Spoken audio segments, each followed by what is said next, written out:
Hello and welcome to this week's episode of Empire Sports Talk. I am your host, Roman Gennaro, and this is likely our last episode before Thanksgiving, as Thanksgiving is next Thursday, and man do I love Thanksgiving. I always have said that Thanksgiving was the best holiday, because for multiple reasons.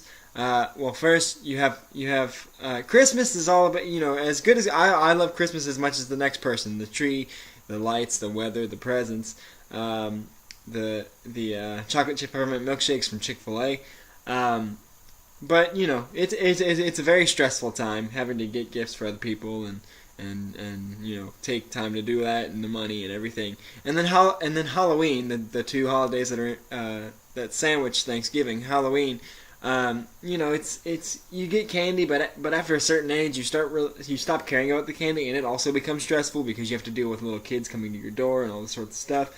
But Thanksgiving, to me, there is, it's stressful making the food, but Thanksgiving is a holiday where you can eat as much as you want. You can eat your body weight in food and then pass out drooling, and nobody judges you because that's what you're supposed to do.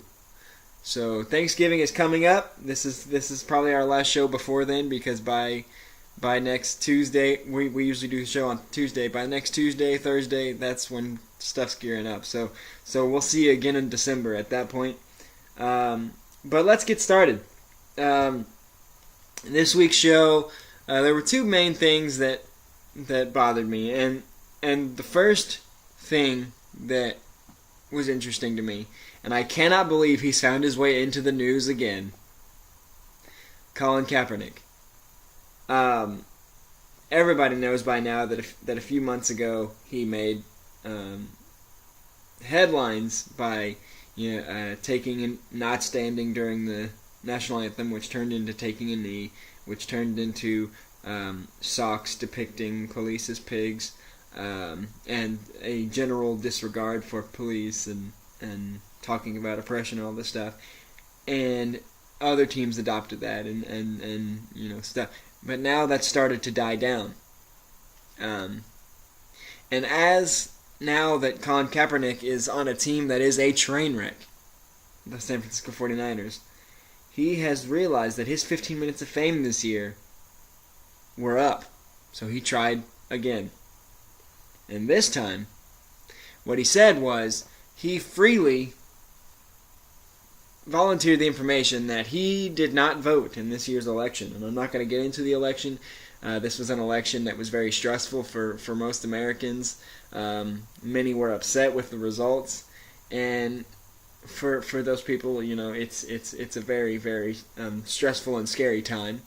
So the last thing that we need is for some goofball who is, despite his own attempts, irrelevant now in his own league, the league that he is blessed to play in, and does not see it that way. A player that is now irrelevant is this is a desperate attempt to stay famous.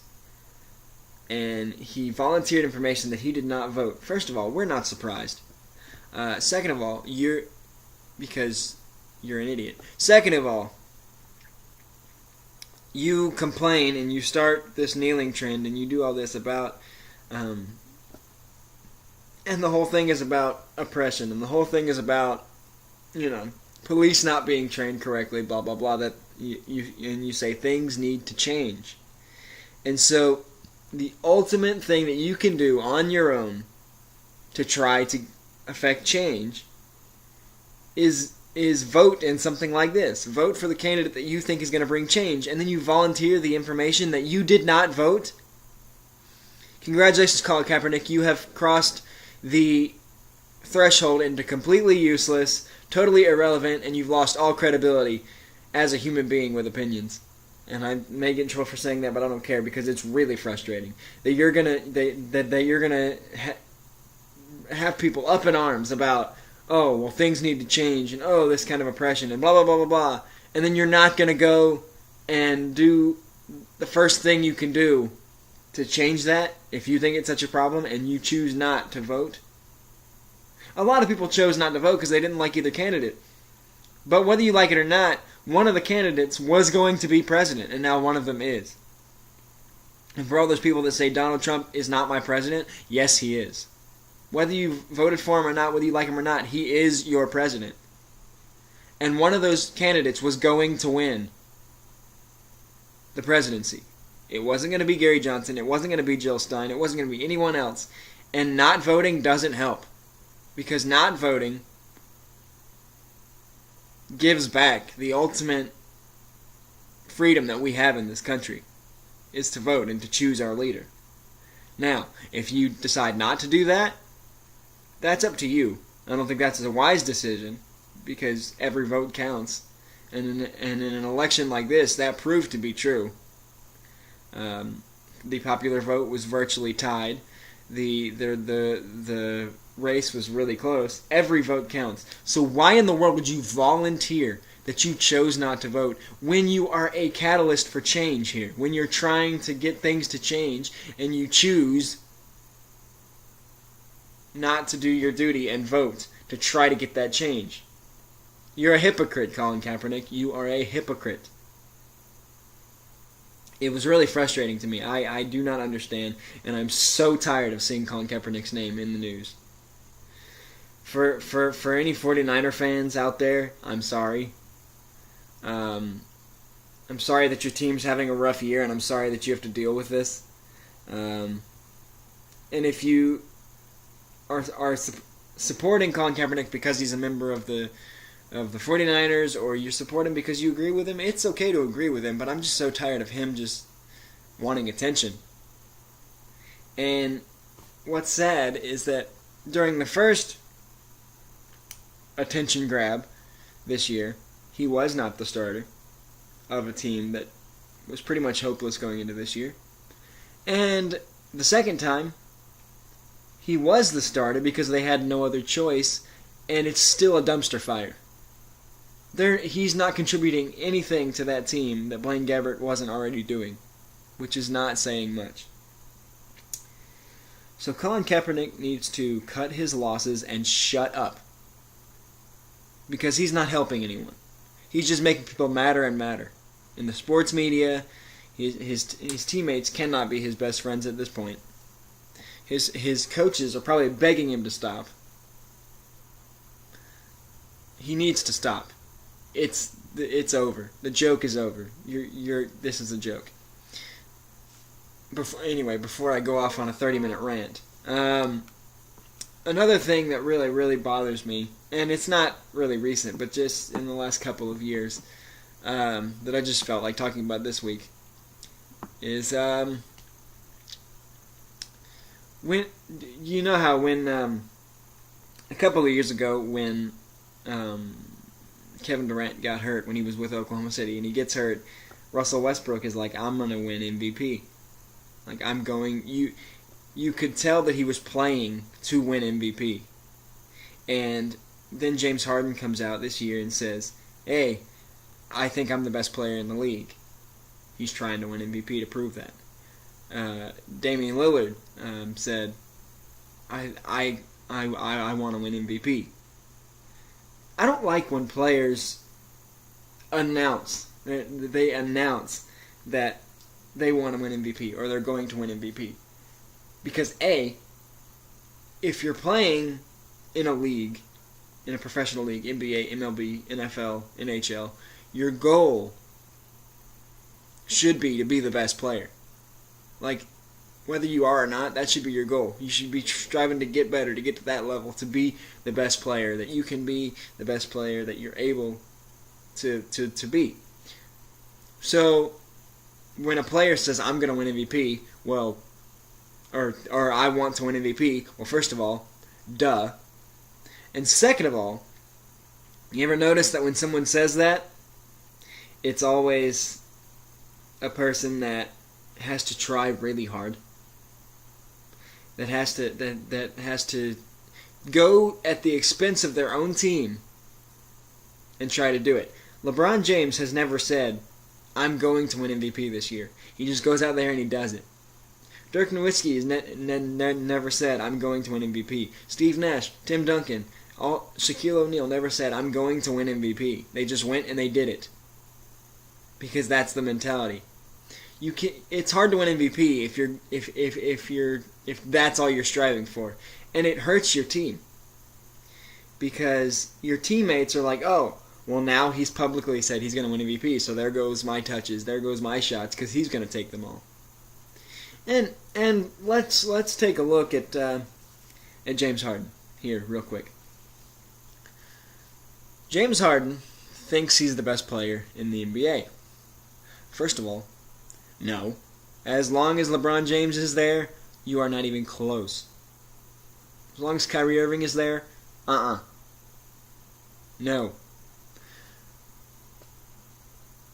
I don't even know. He's the best player on his team, a team that currently sits 9th in the Western Conference. There are 3 guys on the Golden State Warriors that I would pick before him, and that's just one team. And that's just in one conference. LeBron James, Damian Lillard, Anthony Davis, Karl Anthony Towns. There's a list of guys that I would choose before James Harden. Because James Harden is a one-dimensional superstar. And if you're one-dimensional, how can you be a superstar? He plays virtually no defense. He leads the NBA.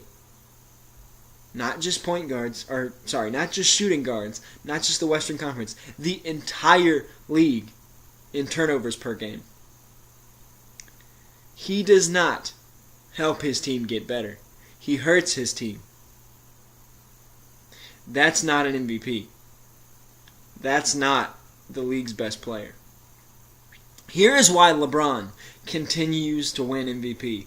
Because he makes his teammates better.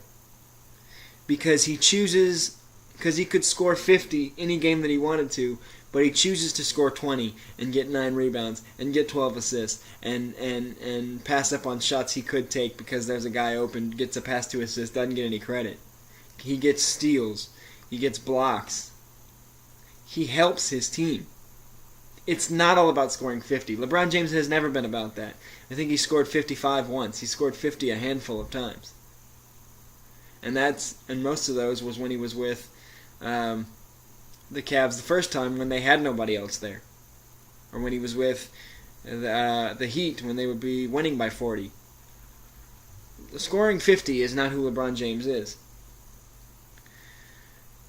Scoring 50 is who James Harden is. Playing zero defense is who James Harden is. Turning the ball over almost 6 times a game is who James Harden is. That's not the best player in the league. That's certainly not an MVP.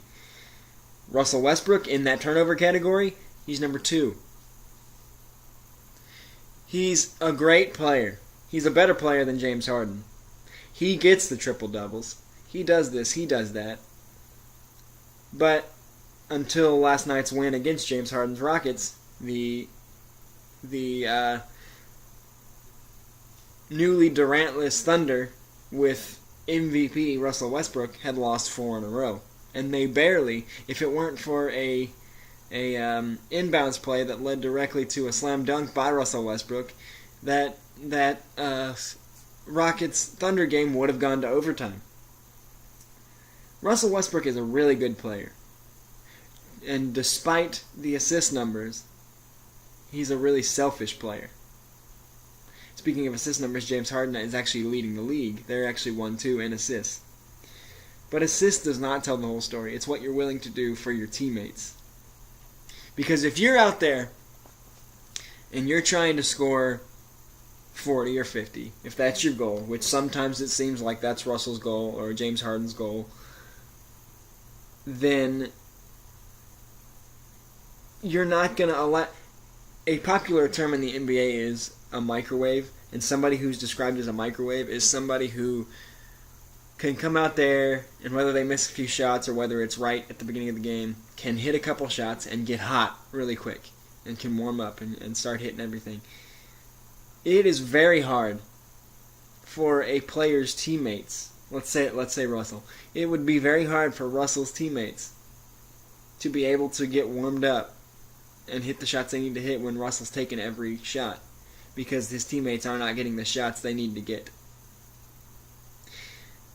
the only guy that's sort of doing his job at this point, despite saying he won an MVP, is Damian Lillard. Because his team is 7-5.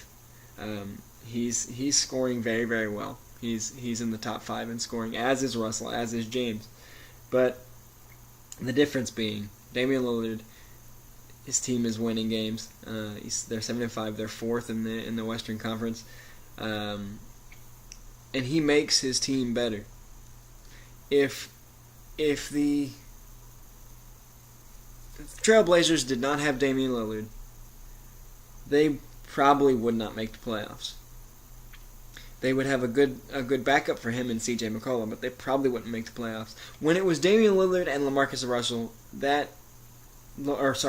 Aldridge, that was a team to be reckoned with in the playoffs. That was a fun team to watch. Now it's Damian Lillard's team, and he's not going out there scoring 40, 50 every game. He has a few of those games, but he goes out there and he makes plays as a point guard is supposed to make. And they go out there and they win. They're winning more often than they're not. And we've seen Damian Lillard does what he needs to do as the point guard in the playoffs. He's hit game winners in the playoffs. He's made big passes in the playoffs. Russell Westbrook in the playoffs, at late in games, chokes as the point guard. He tries to take the game-winning shot. He tries to be the hero. He tries to do too much. He tries to play beyond his scope of things. He tries to play beyond his position. That's not what an MVP does. So it bothers me when players come out and they say, I'm going to win MVP, because in the long run, the quest for the award overshadows the team and it hurts the team. As of right now, 11 games in, James Harden and his team aren't in the playoffs. As of right now, you don't know what you're getting from Russell Westbrook and the Thunder. LeBron James never said, I'm going to win MVP. He just went and he did it. That's the difference. If you want him to win MVP, stop talking about it. That's the difference. We'll jump right into Roman's Ridiculous 6 this week, and we're going to, in the past, I would, drone on about it. I'm going to try to get through these real quick, especially because 2 of them I've already kind of talked about. Colin Kaepernick didn't vote. I said, here's my Ridiculous 6. Sorry. Number 1 in the Ridiculous 6, Colin Kaepernick didn't vote. I've said what I'm going to say. It's ridiculous. He needs to stop talking about random things. He just needs to cool it. He needs to get out of the spotlight. Because the more he's in the spotlight, the more you realize his team's not good. Number 2, and this was really funny, speaking of teams that are not good, the Cleveland Browns, in their Thursday night game against the Baltimore Ravens a week ago today, came out on offense, and before they even took their first snap on offense in that game, before they took their first play from scrimmage as an offense, they called a timeout. Okay? So it's first down in the first quarter. The game has barely started, and something's already gone wrong for the Browns. To the point where they need to call a timeout. To the point where they're not on the same page. To the point where whatever play they called on first down in the first quarter with the game just started, their first play wasn't right. That says everything about why the Browns are winless in this league and will have the first overall pick in the league. And speaking of, who will be right there, second or third in the draft? Colin Kaepernick's 49ers. But the Browns calling a timeout before their first play from scrimmage on Thursday night. That's ridiculous. Number 3, I also already talked about it. James Harden says he's the best player in the NBA. No, he's not. He's one of the most costly. He's one of the most one-dimensional. He scores 30 points a game, plays no defense, so he probably gives up more than that. And he turns the ball over 6 times, so there's even more points against him. If you take his plus-minus from week to week, I don't know what it is, but it's probably not good. I don't know what James Harden's plus-minus is. But it's bad. And also, if not only does James Harden lead the league in turnovers per game at 5.7, but if you take the turnovers per 48 minutes, which is a full game, but he doesn't play the full game, if you take turnovers per 48 minutes, he's still got 7. That's not nearly as bad as turnovers per game, because there are big men that have more than that. But it's still not great. He's still in the top 10 in that category. But turnovers per game is worse, because that's every single night. You're going up there and turn over the ball 6 times. So for James Harden to be as one-dimensional as he is, and to say, I'm the best player in this league, that is stupid.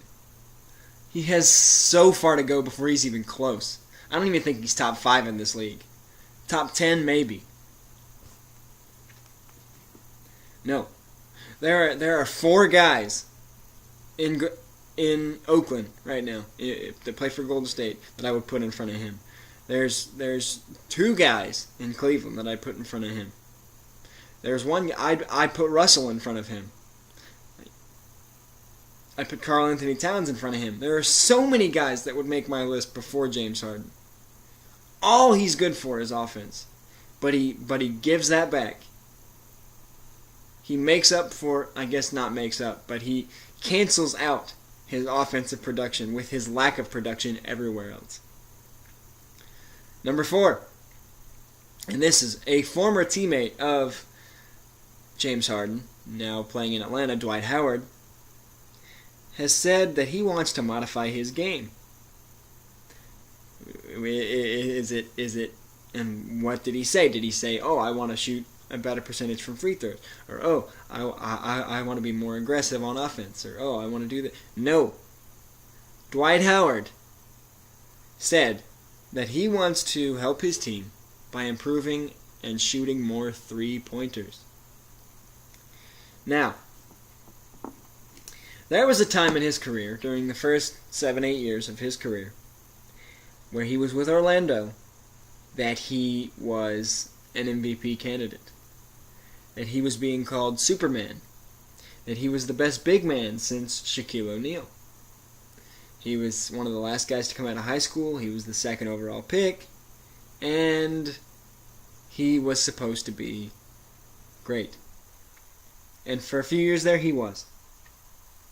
And then he got restless. Orlando wasn't winning. He wanted out. So he went and he joined L.A.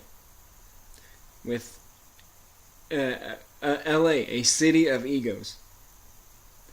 And he did not get along with Kobe. Not many do, but he did not get along with Kobe. So he left, and he went to join James Harden in Houston. James Harden is another big ego. James Harden is another player on that team that was better than him.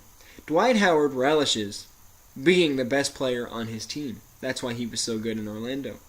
He was not the best player on his team in L.A.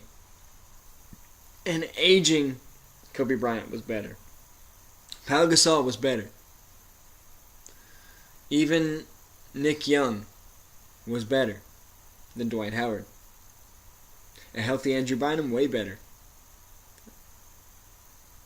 Now, so he left L.A., goes to Houston. There's an ego clash with the 2 of them, so that doesn't work out. So then he goes, and he's the latest in the long line of hometown guys to return. Goes to Atlanta. I like the fit. I think that he'll have a better year than in the past. I think he'll have his best year since he left Orlando this year. In Atlanta, he's battling a few injuries right now, but I think he'll have his best year since Orlando. But now, he's finally starting to get respect as a player again. And are starting the conversation.